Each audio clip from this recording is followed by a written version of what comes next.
गीता मानव मात्र का धर्मशास्त्र है। महर्षि वेदव्यास।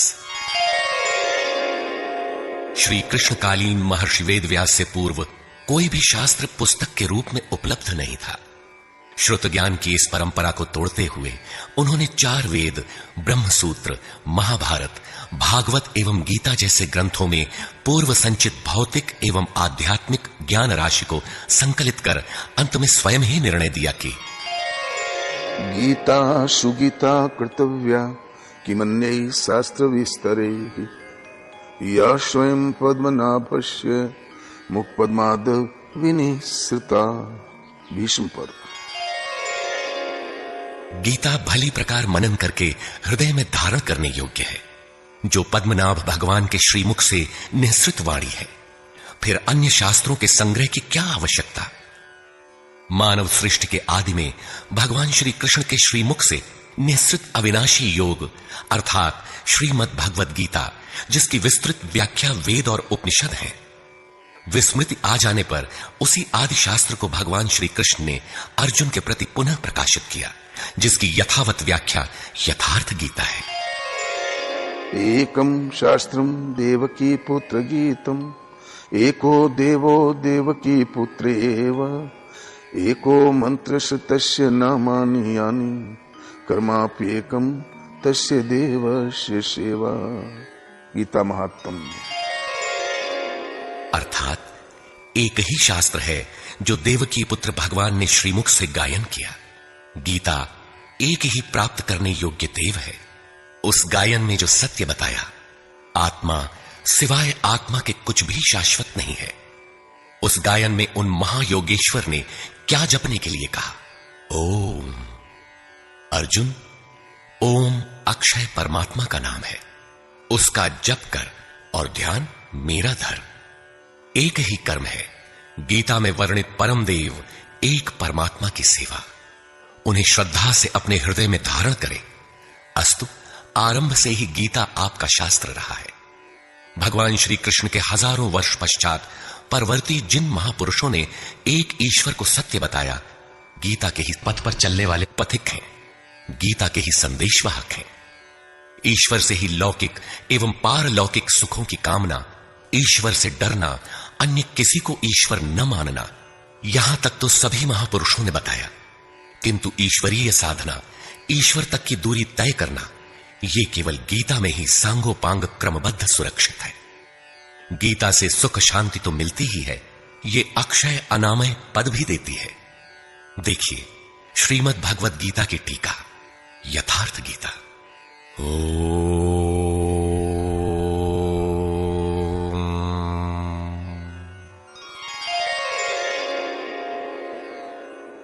धर्म सिद्धांत 1। सभी प्रभु के पुत्र। ममैवांशो जीवलोके जीवभूतः सनातनः मनः षष्ठानीन्द्रियाणि प्रकृतिस्थानि कर्षति। सभी मानव ईश्वर की संतान है, मेरे विशुद्ध अंश है। मानव तन की सार्थकता। किं पुनर्ब्राह्मणा पुण्या भक्ता राजर्षयस्तथा अनित्यमसुखं लोकम् इमं प्राप्य भजस्व माम्। सुख रहित क्षणभंगुर किंतु दुर्लभ मानव तन को पाकर मेरा भजन कर। अर्थात भजन का अधिकार मनुष्य शरीरधारी को है। मनुष्य की केवल 2 जाति। द्वौ भूत सर्गौ लोकेऽस्मिन् दैव आसुर एव च दैवो विस्तरशः प्रोक्त आसुरं पार्थ मे शृणु। मनुष्य केवल 2 प्रकार के हैं, देवता और असुर। जिसके हृदय में दैवी संपत्ति कार्य करती है वो देवता है, तथा जिसके हृदय में आसुरी संपत्ति कार्य करती है वो असुर है। तीसरी कोई अन्य जाति सृष्टि में नहीं है। हर कामना ईश्वर से सुलभ। त्रैविद्या मां सोमपाः पूतपापा यज्ञैरिष्ट्वा स्वर्गतिं प्रार्थयन्ते ते पुण्यमासाद्य सुरेन्द्रलोकम् अश्नन्ति दिव्यान् दिवि देवभोगान्। मुझे भजकर लोग स्वर्ग तक की कामना करते हैं, मैं उन्हें देता हूं। अर्थात सब कुछ एक परमात्मा से सुलभ है। भगवान की शरण से पापों का नाश। अपि चेदसि पापेभ्यः सर्वेभ्यः पापकृत्तमः सर्वं ज्ञानप्लवेनैव वृजिनं सन्तरिष्यसि। संपूर्ण पापियों से अधिक पाप करने वाला भी ज्ञान रूपी नौका द्वारा निस्संदेह पार हो जाएगा। ज्ञान अध्यात्मज्ञान नित्यत्वम् तत्त्वज्ञानार्थदर्शनम् एतज्ज्ञानमिति प्रोक्तम् अज्ञानं यदतोऽन्यथा। आत्मा के आधिपत्य में आचरण, तत्व के अर्थ रूप मुझ परमात्मा का प्रत्यक्ष दर्शन ज्ञान है, और इसके अतिरिक्त जो कुछ भी है अज्ञान है। अतः ईश्वर की प्रत्यक्ष जानकारी ही ज्ञान है। भजन का अधिकार सबको। अपि चेत् सुदुराचारो भजते मामनन्यभाक् साधुरेव समन्तव्यः सम्यग् व्यवसितो हि सः। क्षिप्रं भवति धर्मात्मा शश्वच्छान्तिं निगच्छति कौन्तेय प्रतिजानीहि न मे भक्तः प्रणश्यति। अत्यंत दुराचारी भी मेरा भजन करके शीघ्र ही धर्मात्मा हो जाता है एवं सदा रहने वाली शाश्वत शांति को प्राप्त कर लेता है। अतः धर्मात्मा वो है जो एक परमात्मा के प्रति समर्पित है, और भजन करने का अधिकार दुराचारी तक को है। भगवत पथ में बीज का नाश नहीं। नेहाभिक्रमनाशोऽस्ति प्रत्यवायो न विद्यते स्वल्पमप्यस्य धर्मस्य त्रायते महतो भयात्। धर्म अर्थात आत्मदर्शन की क्रिया का स्वल्प आचरण भी जन्म मरण के महान भय से उद्धार करने वाला होता है। धर्म अपरिवर्तनशील है। ईश्वर का निवास। ईश्वरः सर्वभूतानां हृद्देशेऽर्जुन तिष्ठति भ्रामयन् सर्वभूतानि यन्त्रारूढानि मायया। ईश्वर सभी भूत प्राणियों के हृदय में रहता है, तो शरण किसकी जाए?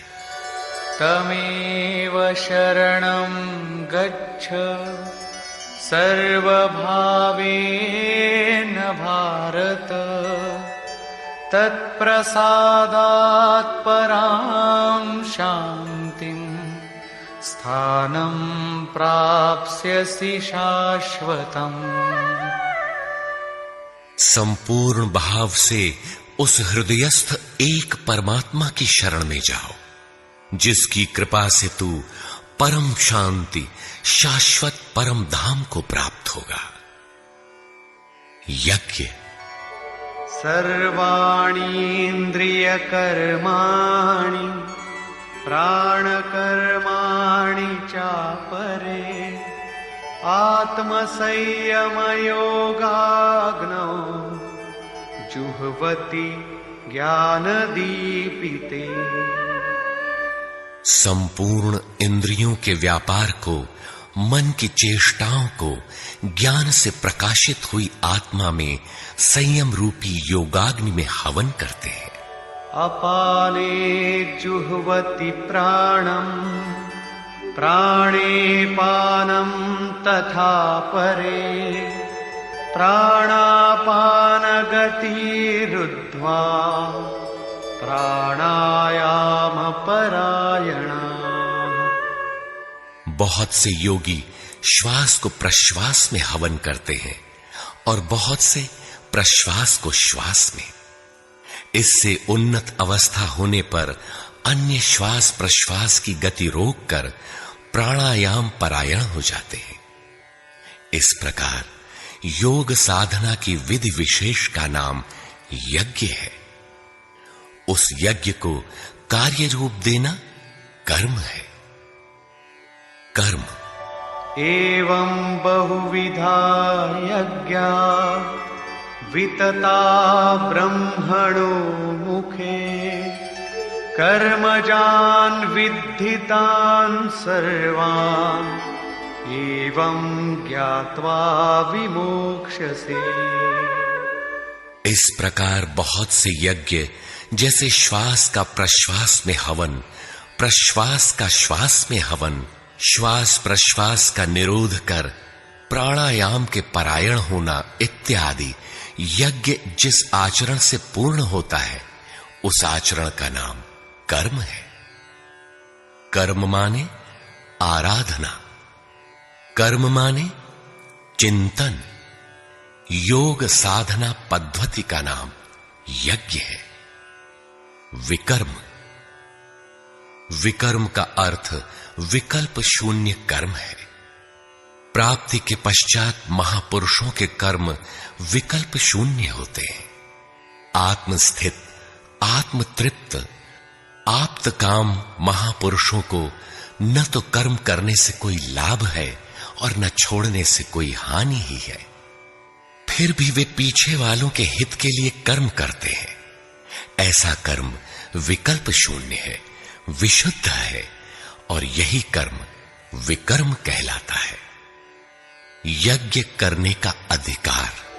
यज्ञशिष्टामृत भुजो यान्ति ब्रह्म सनातनम् नायं लोकोऽस्त्य यज्ञस्य कुतोऽन्यः कुरु सत्तम। यज्ञ न करने वालों को दोबारा मनुष्य शरीर भी नहीं मिलता। अर्थात यज्ञ करने का अधिकार उन सब को है जिन्हें मनुष्य शरीर मिला है। ईश्वर देखा जा सकता है। भक्त्या त्वनन्यया शक्य अहमेवं विधोऽर्जुन ज्ञातुं द्रष्टुं च तत्त्वेन प्रवेष्टुं च परन्तप। अनन्य भक्ति के द्वारा मैं प्रत्यक्ष देखने, जानने तथा प्रवेश करने के लिए भी सुलभ हूं। आश्चर्यवत् पश्यति कश्चिदेनम् आश्चर्यवद् वदति तथैव चान्यः आश्चर्यवच्चैनमन्यः शृणोति श्रुत्वाप्येनं वेद न चैव कश्चित्। इस अविनाशी आत्मा को कोई विरला ही आश्चर्य की तरह देखता है, आश्चर्य की तरह उपदेश करता है और कोई विरला ही इसे आश्चर्य की तरह सुनता है। अर्थात ये प्रत्यक्ष दर्शन है। आत्मा ही सत्य है, सनातन है। अच्छेद्यो यमदाह्योऽयम् अक्लेद्यो शोष्य एव च नित्यः सर्वगतः स्थाणुः अचलोऽयं सनातनः। ये आत्मा सर्वव्यापक, अचल, स्थिर रहने वाला और सनातन है। आत्मा ही सत्य है। विधाता और उससे उत्पन्न सृष्टि नश्वर है। आब्रह्म भुवनाल्लोकाः पुनरावर्तिनोऽर्जुन मामुपेत्य तु कौन्तेय पुनर्जन्म न विद्यते। ब्रह्मा और उससे निर्मित सृष्टि, देवता और दानव दुखों की खानी, क्षणभंगुर और नश्वर है, किंतु मेरा भक्त कभी नष्ट नहीं होता। भजन एक परमात्मा का करना चाहिए। देव पूजा। कामैस्तैस्तैर्हितज्ञानाः प्रपद्यन्तेऽन्यदेवताः तन्तन्नियममास्थाय प्रकृत्या नियताः स्वया। कामनाओं से जिनकी बुद्धि आक्रांत है, ऐसे मूढ़ बुद्धि ही परमात्मा के अतिरिक्त अन्य देवताओं की पूजा करते हैं। येऽप्यन्यदेवता भक्ता यजन्ते श्रद्धयान्विताः तेऽपि मामेव कौन्तेय यजन्त्यविधिपूर्वकम्। देवताओं को पूजने वाला मेरी ही पूजा करता है, किंतु वह पूजन अविधि पूर्वक है, इसलिए नष्ट हो जाता है। यजन्ते सात्विका देवान् यक्षरक्षांसि राजसाः प्रेतान् भूतगणांश्चान्ये यजन्ते तामसा जनाः।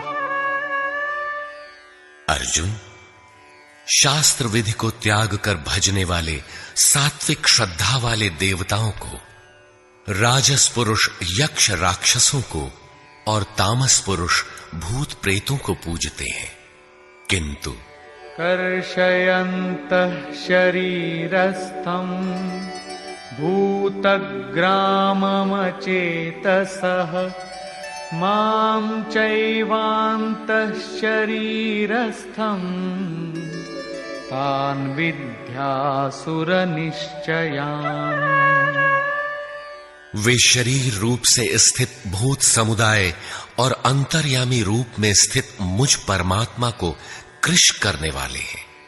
उनको तू असुर जान, अर्थात देवताओं को पूजने वाले भी आसुरी वृत्ति के अंतर्गत हैं।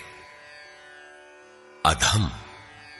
तानहं द्विषतः क्रूरान् संसारेषु नराधमान् क्षिपाम्यजस्रमशुभान् आसुरीष्वेव योनिषु। जो यज्ञ की नियत विधि छोड़ कल्पित विधियों से यजन करते हैं, वे ही क्रूर कर्मी, पापाचारी तथा मनुष्यों में अधम है। अन्य कोई अधम नहीं है। नियत विधि क्या है?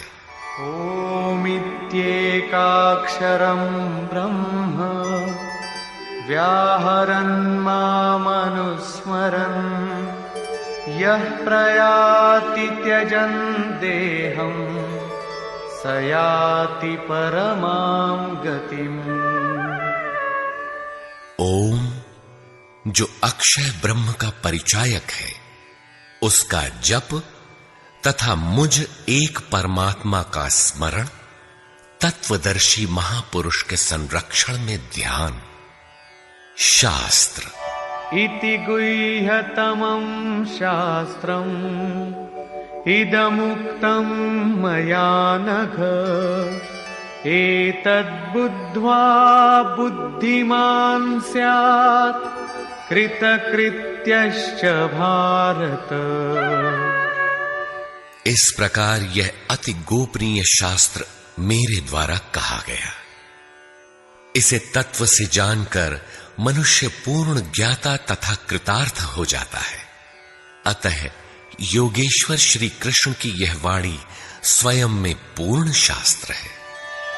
तस्माच्छास्त्रं प्रमाणन्ते कार्याकार्यव्यवस्थितौ ज्ञात्वा शास्त्रविधानोक्तं कर्म कर्तुमिहार्हसि। कर्तव्य और अकर्तव्य के निर्धारण में शास्त्र ही प्रमाण है। अतः गीता में निर्धारित विधि से आचरण करें। धर्म सर्वधर्मान् परित्यज्य मामेकं शरणं व्रज अहं त्वा सर्वपापेभ्यो मोक्षयिष्यामि मा शुचः।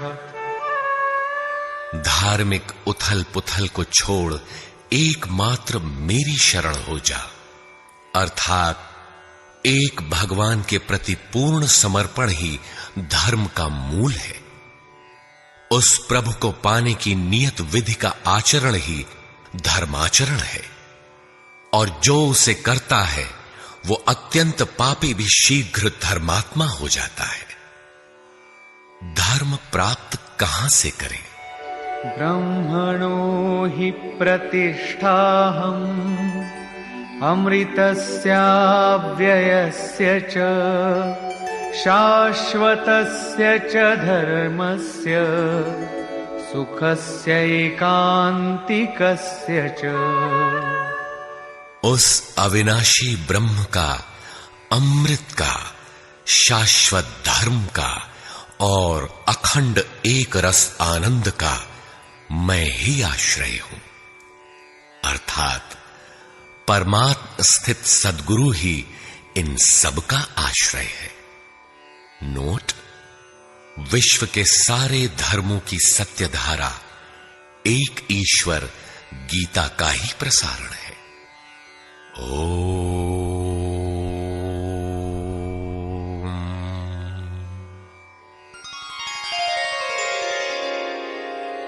प्राक कथन। वस्तुतः गीता पर टीका लिखने की अब कोई आवश्यकता प्रतीत नहीं होती, क्योंकि इस पर सहस्त्रों टीकाएं लिखी जा चुकी हैं, जिनमें 50 तो केवल संस्कृत में ही है। गीता को लेकर 50 मत हैं, जबकि सबकी आधारशिला एकमात्र गीता है। योगेश्वर श्री कृष्ण ने तो कोई एक बात कही होगी, फिर यह मतभेद क्यों? वस्तुतः वक्ता एक ही बात कहता है, किंतु श्रोता यदि 10 बैठे हों तो 10 प्रकार के आशय ग्रहण करते हैं। व्यक्ति की बुद्धि पर तामसी, राजसी अथवा सात्विक गुणों का जितना प्रभाव है, उसी स्तर से उस वार्ता को पकड़ पाता है। इससे आगे वो समझ नहीं पाता। अतः मतभेद स्वाभाविक है। विभिन्न मतवादों से और कभी कभी एक ही सिद्धांत को अलग अलग काल और भाषाओं में व्यक्त करने से साधारण मनुष्य संशय में पड़ जाता है। बहुत सी टीकाओं के बीच वह सत्य धारा भी प्रवाहित है, किंतु शुद्ध अर्थ वाली एक टीका हजारों टीकाओं के बीच रख दी जाए तो उनमें यह पहचानना कठिन हो जाता है कि यथार्थ कौन है। वर्तमान काल में गीता की बहुत सी टीकाएं हो गई हैं। सभी अपनी अपनी सत्यता का उद्घोष करती हैं, किंतु गीता के शुद्ध अर्थ से वे बहुत दूर हैं। निस्संदेह कुछ महापुरुषों ने सत्य का स्पर्श भी किया, किंतु कतिपय कारणों से वे उसे समाज के समक्ष प्रस्तुत न कर सके। श्री कृष्ण के आशय को हृदयंगम न कर पाने का मूल कारण है कि वे एक योगी थे। श्री कृष्ण जिस स्तर की बात करते हैं, क्रमशः चलकर उसी स्तर पर खड़ा होने वाला कोई महापुरुष ही अक्षरशः बता सकेगा कि श्री कृष्ण ने जिस समय गीता का उपदेश दिया था उस समय उनके मनोगत भाव क्या थे। मनोगत समस्त भाव कहने में नहीं आते, कुछ तो कहने में आ पाते हैं, कुछ भाव भंगिमा से व्यक्त होते हैं और शेष पर्याप्त क्रियात्मक हैं, जिन्हें कोई पथिक चलकर ही जान सकता है। जिस स्तर पर श्री कृष्ण थे, क्रमशः चलकर उसी अवस्था को प्राप्त महापुरुष ही जानता है कि गीता क्या कहती है। वह गीता की पंक्तियां ही नहीं दोहराता, बल्कि उनके भावों को भी दर्शा देता है, क्योंकि जो दृश्य श्री कृष्ण के सामने था वही उस वर्तमान महापुरुष के समक्ष भी है। इसलिए वो देखता है, दिखा देगा, आप में जागृत भी कर देगा, उस पथ पर चला भी देगा। पूज्य श्री परमहंस जी महाराज भी उसी स्तर के महापुरुष थे। उनकी वाणी तथा अंतः प्रेरणा से मुझे गीता का जो अर्थ मिला उसी का संकलन यथार्थ गीता है। इसमें मेरा अपना कुछ भी नहीं है, यह क्रियात्मक है। साधन अपनाने वाले प्रत्येक पुरुष को इसी परिधि से गुजरना होगा। जब तक वो इससे अलग है तब तक स्पष्ट है कि वो साधन नहीं करता, किसी न किसी प्रकार की लकीर अवश्य पीटता है। अतः किसी महापुरुष की शरण ले। श्री कृष्ण ने किसी अन्य सत्य को नहीं बताया, बल्कि कहा, ऋषिभिर बहुधा गीतम। ऋषियों ने अनेकों बार जिसका गायन किया है वही कहने जा रहा हूं। उन्होंने यह नहीं कहा कि उस ज्ञान को केवल मैं ही जानता हूं या मैं ही बताऊंगा, बल्कि कहा, किसी तत्वदर्शी के पास जाओ, निष्कपट भाव से सेवा करके उस ज्ञान को प्राप्त करो। श्री कृष्ण ने महापुरुषों द्वारा शोधित सत्य को ही उद्घाटित किया है। गीता सुबोध संस्कृत में है। यदि अन्वयार्थ ही लें तो गीता का अधिकांश आप स्वयं हृदयंगम कर सकेंगे, किंतु आप ज्यों का त्यों अर्थ नहीं लेते। उदाहरण के लिए श्री कृष्ण ने स्पष्ट कहा कि यज्ञ की प्रक्रिया ही कर्म है, फिर भी आप कहते हैं कि खेती करना कर्म है। यज्ञ को स्पष्ट करते हुए उन्होंने बताया कि यज्ञ में बहुत से योगी जन प्राण में अपान को हवन करते हैं, बहुत से अपान में प्राण को हवन करते हैं, बहुत से योगी प्राण अपान दोनों को रोककर प्राणायाम परायण हो जाते हैं, बहुत से योगी इंद्रियों की संपूर्ण प्रवृत्तियों को संयमाग्नि में हवन करते हैं। इस प्रकार श्वास प्रश्वास का चिंतन यज्ञ है, मन सहित इंद्रियों का संयम यज्ञ है।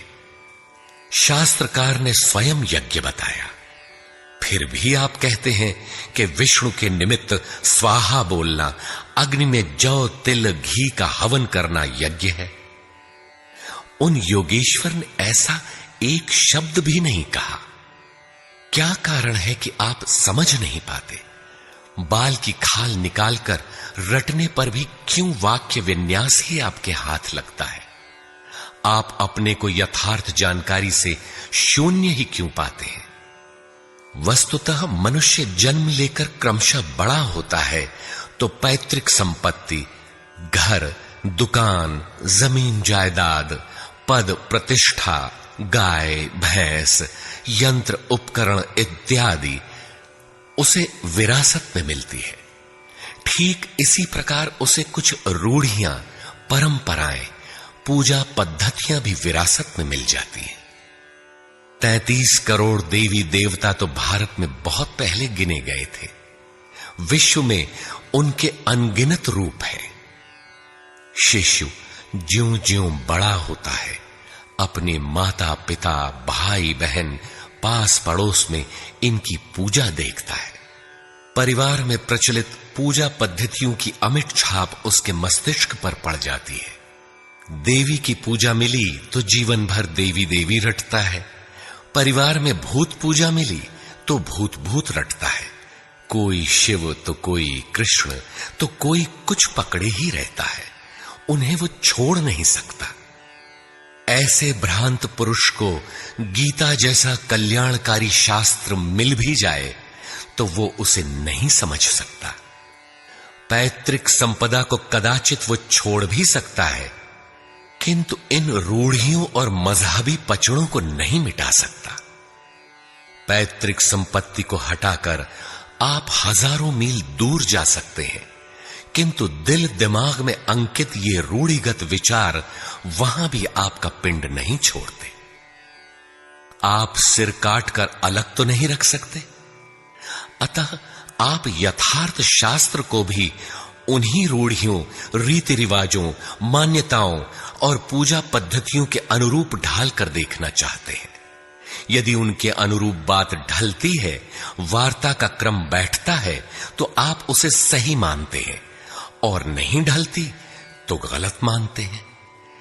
इसीलिए आप गीता का रहस्य नहीं देख पाते। गीता का रहस्य रहस्य ही बनकर रह जाता है। इसके वास्तविक पारखी संत अथवा सद्गुरु हैं। वही बता सकते हैं कि गीता क्या कहती है। सब नहीं जान सकते। सबके लिए सुलभ उपाय यही है कि इसे किसी महापुरुष के सानिध्य में समझें, जिसके लिए श्री कृष्ण ने बल दिया है। गीता किसी विशिष्ट व्यक्ति, जाति, वर्ग, पंथ, देश काल या किसी रूढ़िग्रस्त संप्रदाय का ग्रंथ नहीं है, बल्कि यह सार्वलौकिक, सार्वकालिक धर्म ग्रंथ है। यह प्रत्येक देश, प्रत्येक जाति तथा प्रत्येक स्तर के प्रत्येक स्त्री पुरुष के लिए, सबके लिए है। केवल दूसरों से सुनकर या किसी से प्रभावित होकर मनुष्य को ऐसा निर्णय नहीं लेना चाहिए जिसका प्रभाव सीधे उसके अपने अस्तित्व पर पड़ता हो। पूर्वाग्रह की भावना से मुक्त होकर सत्यान्वेषियों के लिए यह आर्ष ग्रंथ आलोक स्तंभ है। हिंदुओं का आग्रह है कि वेद ही प्रमाण है। वेद का अर्थ है ज्ञान, परमात्मा की जानकारी। परमात्मा न संस्कृत में है न संहिताओं में। पुस्तक तो उसका संकेत मात्र है। वह वस्तुतः हृदय में जागृत होता है। विश्वामित्र चिंतन कर रहे थे। उनकी भक्ति देखकर ब्रह्मा आए। बोले, आज से तुम ऋषि हो। विश्वामित्र को संतोष नहीं हुआ, चिंतन में लगे रहे। कुछ काल पश्चात देवताओं सहित ब्रह्मा पुनः आए और बोले, आज से तुम राजर्षि हो। किंतु विश्वामित्र का समाधान ना हुआ। वे अनवरत चिंतन में लगे रहे। ब्रह्मा दैवी संपदाओं के साथ पुनः आए और बताया कि आज से तुम महर्षि हुए। विश्वामित्र ने कहा, नहीं, मुझे जितेंद्रिय ब्रह्मर्षि कहें। ब्रह्मा ने कहा, अभी तुम जितेंद्रिय नहीं हो। विश्वामित्र पुनः तपस्या में लग गए। उनके मस्तिष्क से तपस्या की आभा निकलने लगी। तब देवताओं ने ब्रह्मा से निवेदन किया। ब्रह्मा उसी प्रकार विश्वामित्र से बोले, अब तुम ब्रह्मर्षि हो। विश्वामित्र ने कहा, यदि मैं ब्रह्मर्षि हूं तो वेद हमारा वरण करे। वेद विश्वामित्र के हृदय में उतर आया। जो तत्व विदित नहीं था, विदित हो गया। यही वेद है, न कि पोथी। जहां विश्वामित्र रहते थे, वहां वेद रहता था। यही श्री कृष्ण भी कहते हैं कि संसार अविनाशी पीपल का वृक्ष है, ऊपर परमात्मा जिसका मूल और नीचे प्रकृति पर्यंत शाखाएं हैं।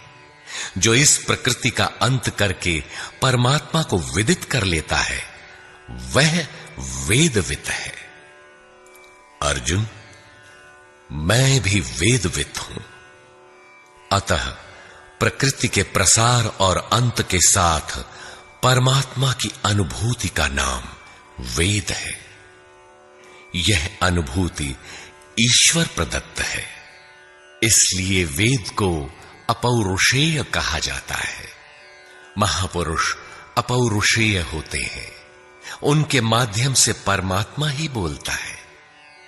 वे परमात्मा के संदेश प्रसारक अर्थात ट्रांसमीटर हो जाते हैं। केवल शब्द ज्ञान के आधार पर उनकी वाणी में निहित यथार्थ को परखा नहीं जा सकता। उन्हें वही जान पाता है जिसने क्रियात्मक पथ से चलकर इस अपौरुषेय स्थिति को पाया हो, जिसका पुरुष अर्थात अहं परमात्मा में विलीन हो चुका हो। वस्तुतः वेद अपौरुषेय है, किंतु बोलने वाले 100-150 महापुरुष ही थे। उन्हीं की वाणी का संकलन वेद कहलाता है। किंतु जब शास्त्र लिखने में आ जाता है तो सामाजिक व्यवस्था के नियम भी उसके साथ लिख दिए जाते हैं। महापुरुष के नाम पर जनता उनका भी पालन करने लगती है, यद्यपि धर्म से उनका दूर का भी संबंध नहीं रहता। आधुनिक युग में मंत्रियों के आगे पीछे घूमकर साधारण नेता भी अधिकारियों से अपना काम करा लेते हैं, जबकि मंत्री ऐसे नेताओं को जानते भी नहीं। इसी प्रकार सामाजिक व्यवस्थाकार महापुरुष की ओट में जीने खाने की व्यवस्था भी ग्रंथों में लिपिबद्ध कर देते हैं। उनका सामाजिक उपयोग तत्सामयिक ही होता है। वेदों के संबंध में भी यही है। वेद के 2 भाग हैं, कर्मकांड और ज्ञान कांड। कर्मकांड समाज शास्त्र है, जैसे वास्तुशास्त्र, आयुर्वेद, धनुर्वेद, गंधर्व वेद इत्यादि। ज्ञान कांड उपनिषद है। उनका भी मूल योगेश्वर श्री कृष्ण की प्रथम वाणी गीता है। सारांशत गीता अपौरुषेय परमात्मा से समुद्भूत उपनिषद सुधा का सार सर्वस्व है। इसी प्रकार प्रत्येक महापुरुष जो परम तत्व को प्राप्त कर लेता है स्वयं में धर्म ग्रंथ है। उसकी वाणी का संकलन विश्व में कहीं भी हो शास्त्र कहलाता है। किंतु कतिपय धर्मावलंबियों का यह कथन है कि जितना कुरान में लिखा है उतना ही सच है। अब कुरान नहीं उतरेगा। ईसा मसीह पर विश्वास किए बिना स्वर्ग नहीं मिल सकता। वह ईश्वर का इकलौता बेटा था। अब ऐसा महापुरुष नहीं हो सकता। उनकी रूढ़िवादिता है। यदि उसी तत्व को साक्षात कर लिया जाए तो वही बात फिर होगी। गीता सार्वभौम है। धर्म के नाम पर प्रचलित विश्व के समस्त धर्म ग्रंथों में गीता का स्थान अद्वितीय है। यह स्वयं में धर्मशास्त्र ही नहीं बल्कि अन्य धर्म ग्रंथों में निहित सत्य का मानदंड भी है। गीता वह कसौटी है जिस पर प्रत्येक धर्म ग्रंथ में अनुस्यूत सत्य अनावृत हो उठता है। परस्पर विरोधी कथनों का समाधान निकल आता है। प्रत्येक धर्म ग्रंथ में संसार में जीने खाने की कला और कर्म कांडों का बाहुल्य है। जीवन को आकर्षक बनाने के लिए उन्हें करने तथा न करने के रोचक भयानक वर्णनों से धर्म ग्रंथ भरे पड़े हैं। कर्म कांडों की इसी परंपरा को जनता धर्म समझने लगती है। जीवन निर्वाह की कला के लिए निर्मित पूजा पद्धतियों में देश काल और परिस्थितियों के अनुसार परिवर्तन स्वाभाविक है। धर्म के नाम पर समाज में कलह का यही एकमात्र कारण है। गीता इन क्षणिक व्यवस्थाओं से ऊपर उठकर आत्मिक पूर्णता में प्रतिष्ठित करने का क्रियात्मक अनुशीलन है, जिसका एक भी श्लोक भौतिक जीवन यापन के लिए नहीं है। इसका प्रत्येक श्लोक आपसे आंतरिक युद्ध आराधना की मांग करता है।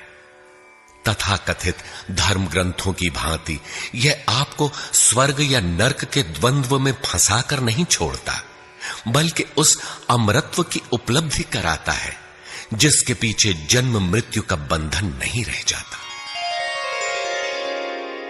प्रत्येक महापुरुष की अपनी शैली और कुछ अपने विशिष्ट शब्द होते हैं। योगेश्वर श्री कृष्ण ने भी गीता में कर्म, यज्ञ,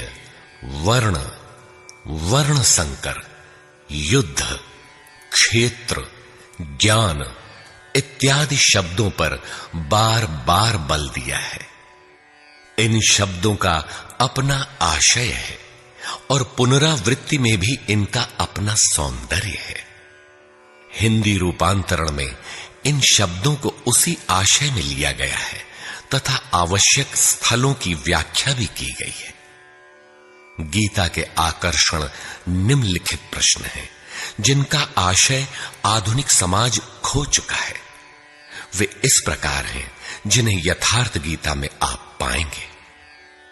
श्री कृष्ण एक योगेश्वर थे। सत्य, आत्मा ही सत्य है। सनातन, आत्मा सनातन है, परमात्मा सनातन है। सनातन धर्म परमात्मा से मिलाने वाली क्रिया है। युद्ध दैवी एवं आसुरी संपदाओं का संघर्ष युद्ध है। ये अंतःकरण की दो प्रवृत्तियां हैं। इन दोनों का मिटना परिणाम है।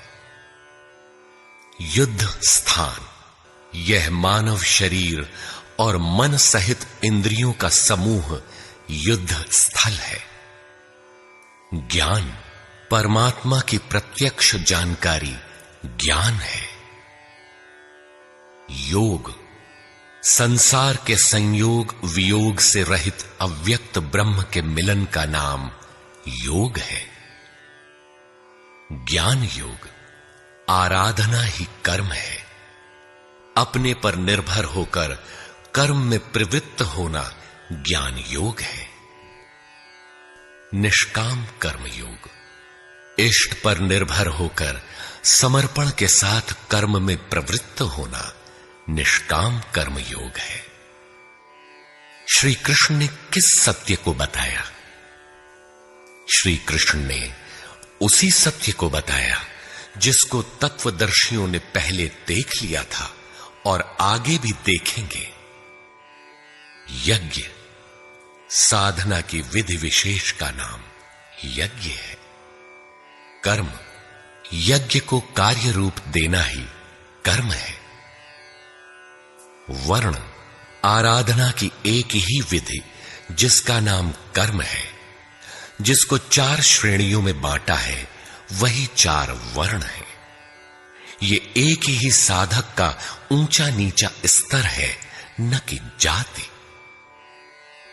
वर्ण संकर, परमात्म पथ से च्युत होना, साधन में भ्रम उत्पन्न हो जाना वर्ण संकर है।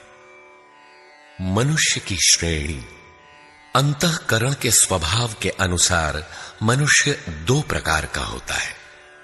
एक देवताओं जैसा, दूसरा असुरों जैसा। यही मनुष्य की 2 जातियां हैं जो स्वभाव द्वारा निर्धारित हैं और यह स्वभाव घटता बढ़ता रहता है। देवता, हृदय देश में परम देव परमात्मा का देवत्व अर्जित कराने वाले गुणों का समूह है। बाह्य देवताओं की पूजा कामनाओं से जिनकी बुद्धि आक्रांत है, ऐसे अविवेकी और मूढ़ बुद्धि की देन है। वे मेरे ही पुजारी हैं, किंतु अविधि पूर्वक है। अवतार व्यक्ति के हृदय में होता है, बाहर नहीं। विराट दर्शन योगी के हृदय में ईश्वर के द्वारा दी गई अनुभूति है। भगवान साधक में दृष्टि बनकर खड़े हों तभी दिखाई पड़ते हैं। पूजनीय देव इष्ट, एकमात्र परात्पर ब्रह्म ही पूजनीय देव है। उसे खोजने का स्थान हृदय देश है। उसकी प्राप्ति का स्रोत उसी अव्यक्त स्वरूप में स्थित प्राप्ति वाले महापुरुष के द्वारा है। अब इनमें से योगेश्वर श्री कृष्ण का स्वरूप समझने के लिए अध्याय 3 तक आपको पढ़ना होगा और अध्याय 13 तक आप स्पष्ट समझने लगेंगे कि श्री कृष्ण योगी थे। अध्याय 2 से ही सत्य निखर जाएगा। सनातन और सत्य एक दूसरे के पूरक हैं। ये अध्याय 2 से ही स्पष्ट होगा, वैसे पूर्ति पर्यंत चलेगा। युद्ध अध्याय 4 तक स्पष्ट होने लगेगा। 11 तक संशय निर्मूल हो जाएगा। वैसे अध्याय 16 तक देखना चाहिए। युद्ध स्थल के लिए अध्याय 13 बार बार देखें। ज्ञान अध्याय 4 से स्पष्ट होगा तथा अध्याय 13 में भली प्रकार समझ में आएगा कि प्रत्यक्ष दर्शन का नाम ज्ञान है। योग अध्याय 6 तक आप समझ सकेंगे। वैसे पूर्ति पर्यंत योग के विभिन्न अंशों की परिभाषा है। ज्ञान योग अध्याय 3 से 6 तक स्पष्ट हो जाएगा। आगे देखने की कोई विशेष आवश्यकता नहीं है। निष्काम कर्म योग अध्याय 2 से आरंभ होकर पूर्ति पर्यंत है। यज्ञ आप अध्याय 3 से 4 तक पढ़ें, स्पष्ट हो जाएगा। कर्म का नाम अध्याय 2/39 में प्रथम बार लिया गया है। इसी श्लोक से अध्याय 4 तक पढ़ लें तो स्पष्ट हो जाएगा कि कर्म का अर्थ आराधना भजन क्यों है। अध्याय 16 और 17 यह विचार स्थिर कर देता है कि यही सत्य है। वर्ण संकर अध्याय 3 में और अवतार अध्याय 4 में स्पष्ट हो जाएगा। वर्ण व्यवस्था के लिए अध्याय 18 देखना होगा। वैसे संकेत अध्याय 3 और 4 में भी है। मनुष्य की देवासुर जातियों के लिए अध्याय 16 द्रष्टव्य है। विराट दर्शन अध्याय 10 से 11 तक स्पष्ट हो गया है। अध्याय 7, 9 और 15 में भी इस पर प्रकाश डाला गया है।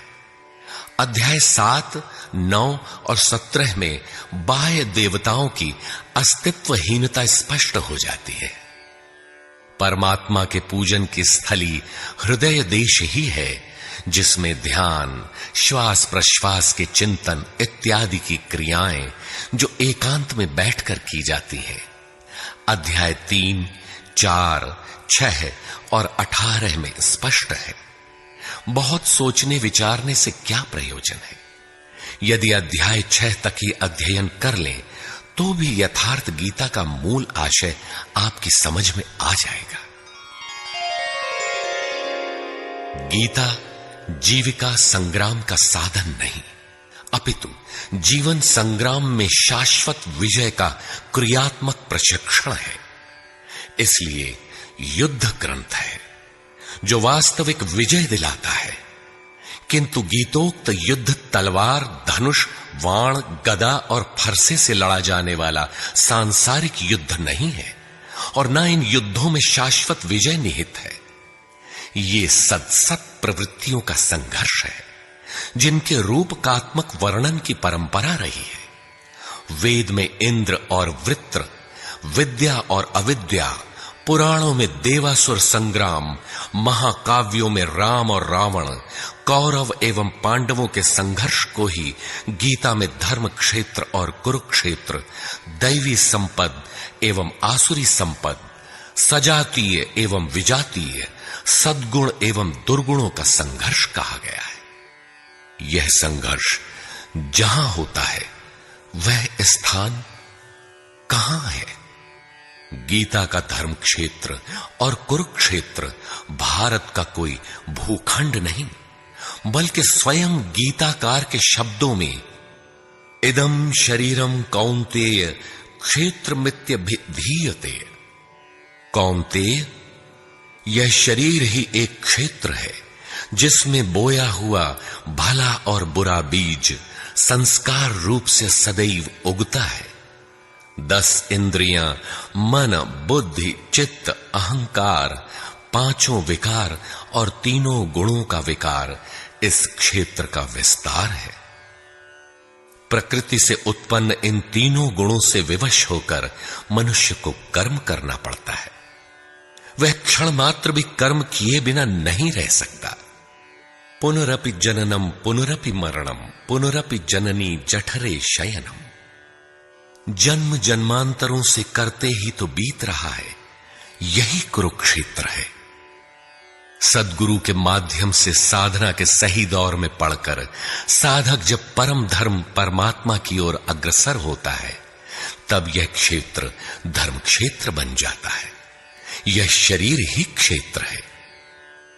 इसी शरीर के अंतराल में अंतःकरण की 2 प्रवृत्तियां पुरातन हैं, दैवी संपद और आसुरी संपद। दैवी संपद में है पुण्य रूपी पांडु और कर्तव्य रूपी कुंती। पुण्य जागृत होने से पहले मनुष्य जो कुछ भी कर्तव्य समझकर करता है, अपनी समझ से वह कर्तव्य ही करता है, किंतु उससे कर्तव्य होता नहीं, क्योंकि पुण्य के बिना कर्तव्य को समझा ही नहीं जा सकता। कुंती ने पांडु से संबंध होने से पूर्व जो कुछ भी अर्जित किया वह था कर्ण। आजीवन कुंती के पुत्रों से लड़ता रह गया। पांडवों का दुर्धर्ष शत्रु यदि कोई था तो वह था कर्ण। विजातीय कर्म ही कर्ण है, जो बंधनकारी है, जिससे परंपरागत रूढ़ियों का चित्रण होता है। पूजा पद्धतियां पिंड नहीं छोड़ती।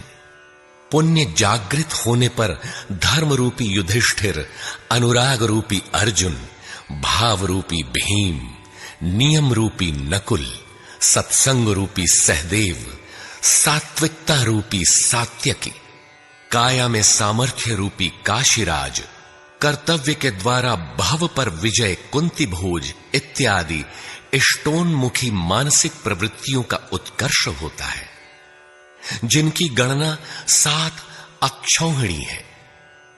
अक्ष दृष्टि को कहते हैं।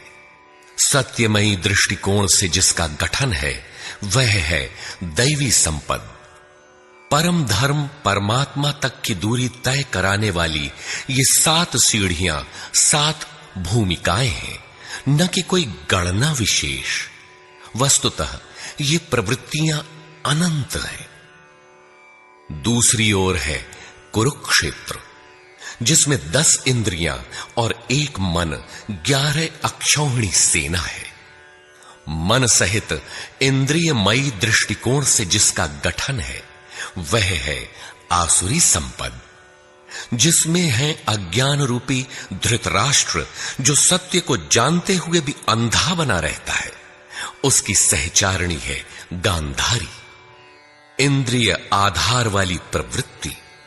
इनके साथ हैं मोह रूपी दुर्योधन, दुर्बुद्धि रूपी दुःशासन, विजातीय कर्म रूपी कर्ण, भ्रम रूपी भीष्म, द्वैत के आचरण रूपी द्रोणाचार्य, आसक्ति रूपी अश्वत्थामा, विकल्प रूपी विकर्ण, अधूरी साधना में कृपा के आचरण रूपी कृपाचार्य, और इन सब के बीच जीव रूपी विदुर है, जो रहता है अज्ञान में, किंतु दृष्टि सदैव पांडवों पर है। पुण्य से प्रवाहित प्रवृत्ति पर है, क्योंकि आत्मा परमात्मा का शुद्ध अंश है। इस प्रकार आसुरी संपद भी अनंत है। क्षेत्र एक ही है। यह शरीर, इसमें लड़ने वाली प्रवृत्तियां दो हैं। एक प्रकृति में विश्वास दिलाती है, नीच अधम योनियों का कारण बनती है, तो दूसरी परम पुरुष परमात्मा में विश्वास और प्रवेश दिलाती है। तत्वदर्शी महापुरुष के संरक्षण में क्रमशः साधन करने पर दैवी संपत्ति का उत्कर्ष और आसुरी संपत्ति का सर्वथा शमन हो जाता है। जब कोई विकार ही नहीं रहा, मन का सर्वथा निरोध और निरुद्ध मन का भी विलय हो जाता है, तो दैवी संपत्ति की आवश्यकता समाप्त हो जाती है।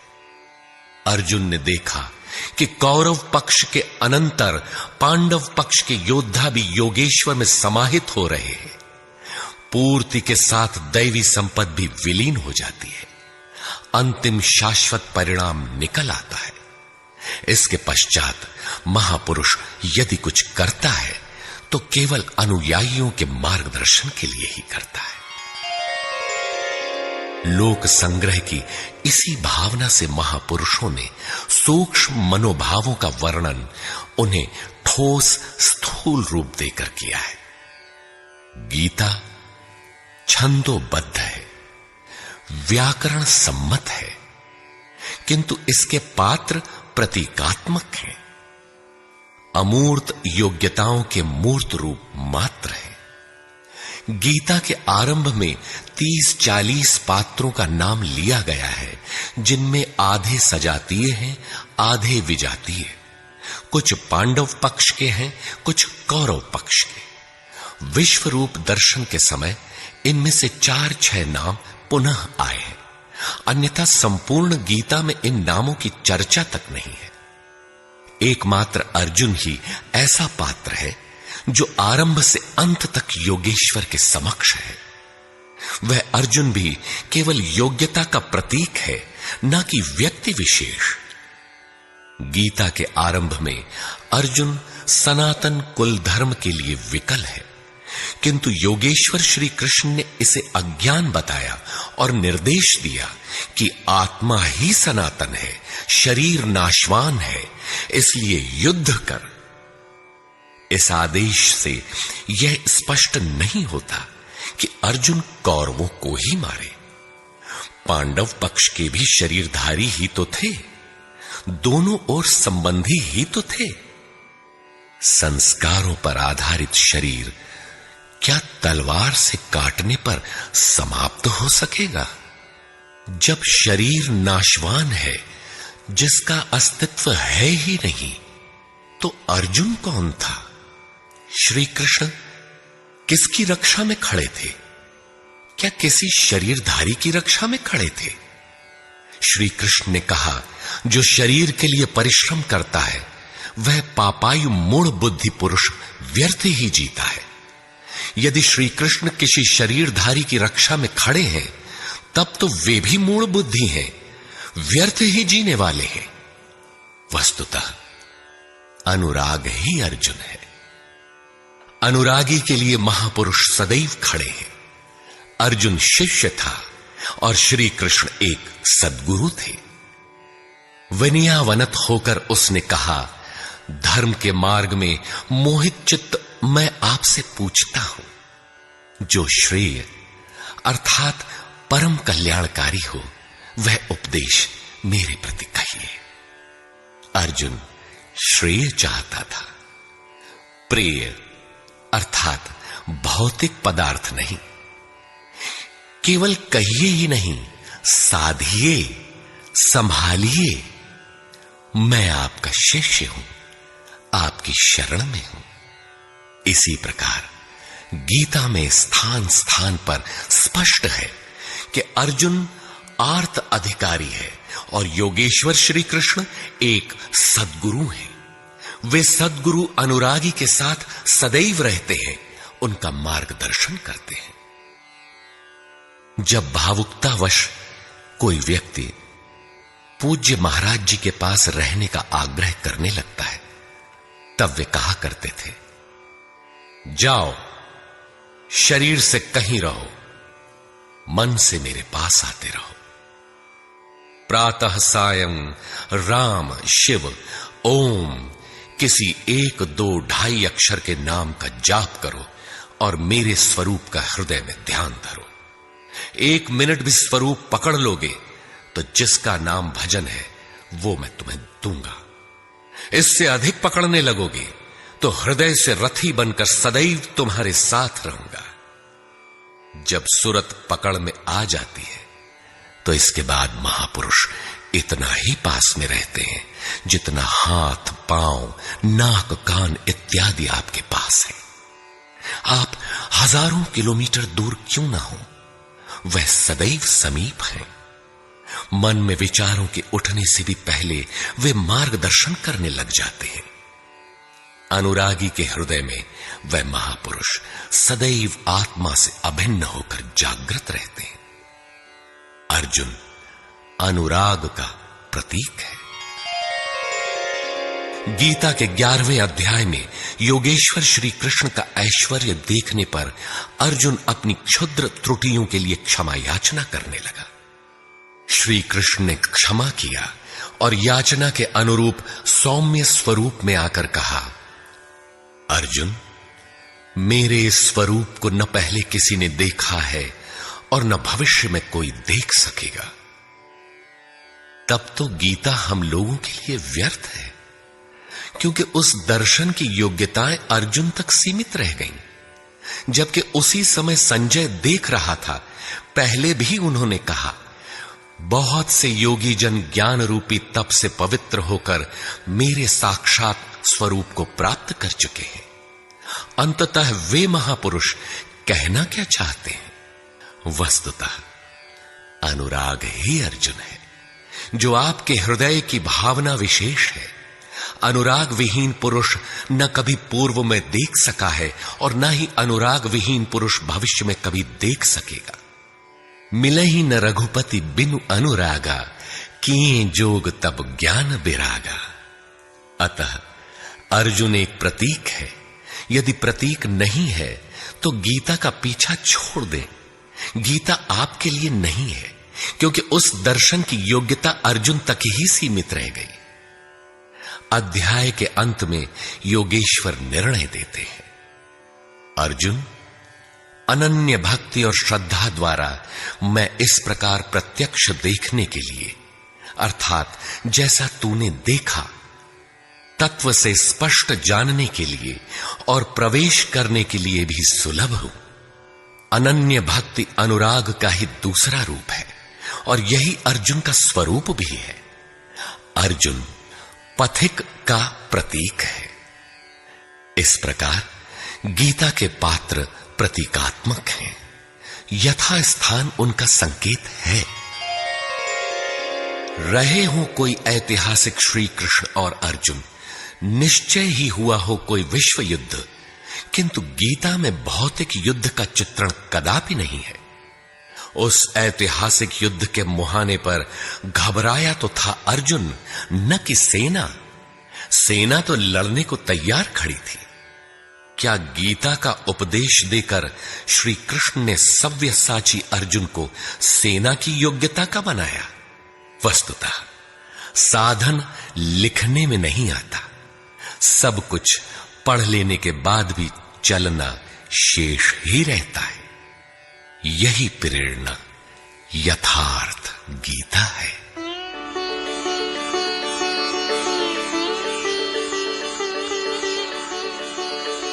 सद्गुरु कृपाश्रयी जगत बंधु स्वामी अड़गड़ानंद जी। श्री गुरु पूर्णिमा 24 जुलाई 1983 ईस्वी।